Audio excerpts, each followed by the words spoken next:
History of focus groups. This technique first came about after World War II and was known then as focus interviews. Its origins have been placed in the Office of Radio Research at Columbia University in 1941. In the 60 years following the birth of focus groups, they have been adapted and modified to suit different needs.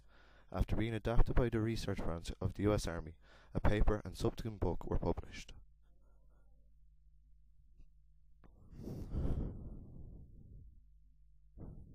Design and user research.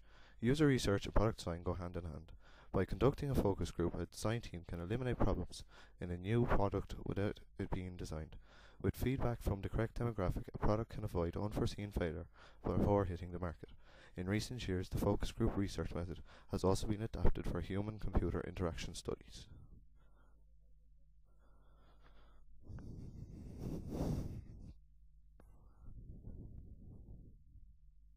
So what is a focus group?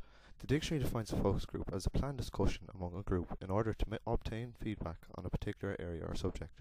A focus group consists of between 5 and 12 people plus a moderator. The group of people chosen is known as the demographic. The original method for obtaining the group's feedback was through them pressing a green button, meaning positive reaction, and a red button, meaning negative reaction, in relation to different aspects of the product in question. Focus groups, the advantages. This type of research is known as qualitative research. Although it cannot give numbers and figures after the research, it can provide direct consumer feedback. Actions most definitely speak louder than words. No quantitative research can provide insight into the target market as easily as focus groups. The uniqueness of the user evaluation method is that every focus group can be modified to suit the needs of the researcher.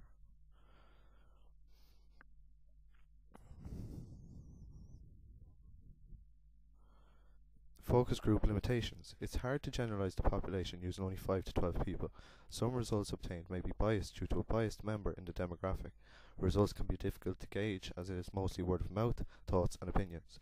The moderator may lean opinions in a certain direction.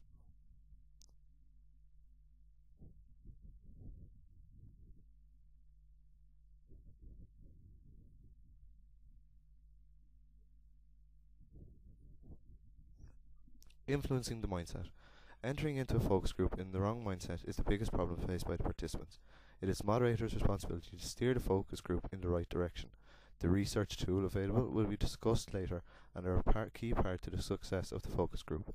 A successful focus group is one that teases out the answer without being told a question.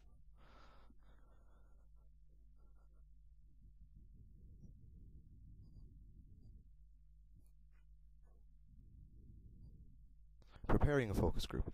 It is essential to have clear goals in place before conducting a focus group. This will ultimately determine the success of the research. Choosing the correct demographic is important. You need to have a broad scope without having too many participants. The focus group needs to be controlled without being limited too much, and an experienced moderator should be chosen to assist the focus group session.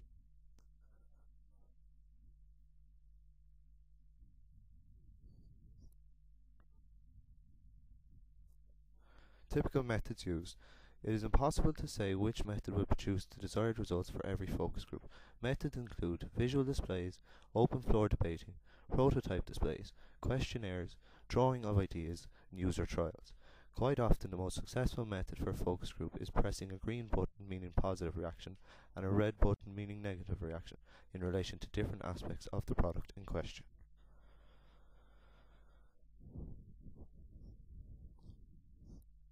Recruiting candidates. As previously discussed, the ideal size of a group is between 5 and 12 people. Candidates can be randomly selected from the street and asked to be involved, or they can be handpicked from replies to adverts, flyers or emails. The number of candidates depends on the style of the focus group research program. Less people create a more relaxed environment but often produce less detailed results.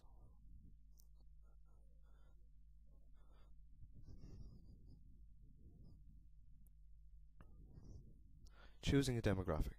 An additional consideration to choosing your participants is understanding your target market. Certain products require a specific demographic. It could be age, sex, and their interests and hobbies. In some cases, however, a broader spectrum of candidates from a few demographics are required.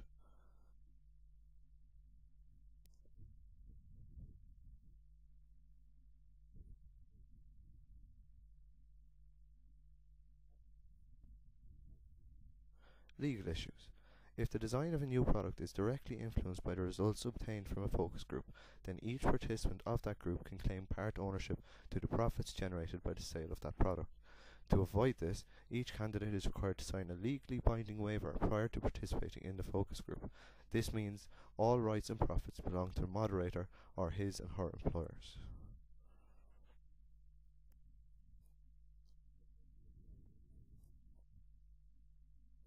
Creating an environment. Focus groups are more productive generally in a relaxed atmosphere. This, however, is not possible in all circumstances. A formal approach, as in the diagram, can generate a more professional atmosphere. The larger the focus group, the more intimidated candidates become, therefore not offering as much feedback. Reducing interruptions and providing refreshments are two sure, fast ways of relaxing the candidates.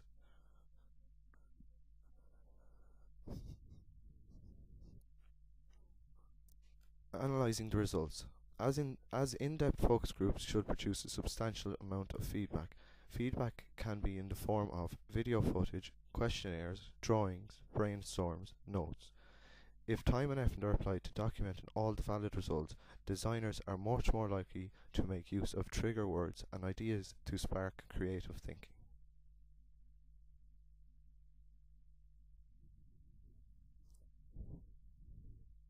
Feedback filtering. Questionnaires can quite often be filled out incorrectly, be it intentionally or otherwise. Large amounts of results tend to have trends if they have been completed genuinely. However, it is quite normal to find rogue answers. These types of answers are usually discarded as they are not positive feedback.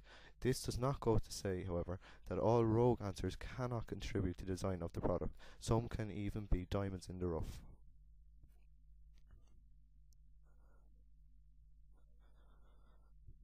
Show me the money. It is not surprising that in this day and age, even brainstorming comes with a price. The administrators of the focus group have to be willing to pay participants adequately. This can be through money or benefit in kind.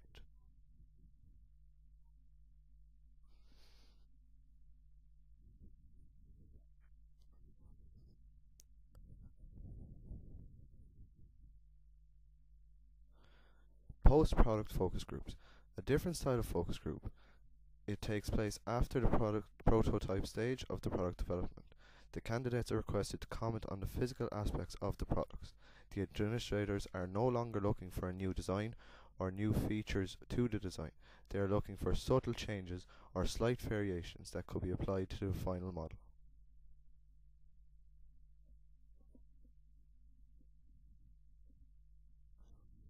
Extended period focus groups. Once again, this is a focus group that occurs after the product has been designed. It is usually a previous model of a product that is being modified. The candidates are given a fully functional prototype to take with them and use in everyday situations. After the predetermined length of time, the candidates regroup and discuss their thoughts and feelings on the product.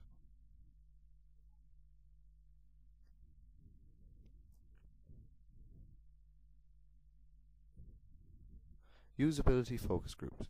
The function of these groups is to establish the usability of a system or process. These are similar to focus groups for specific products, but lend themselves to a wider variety of human interfaces.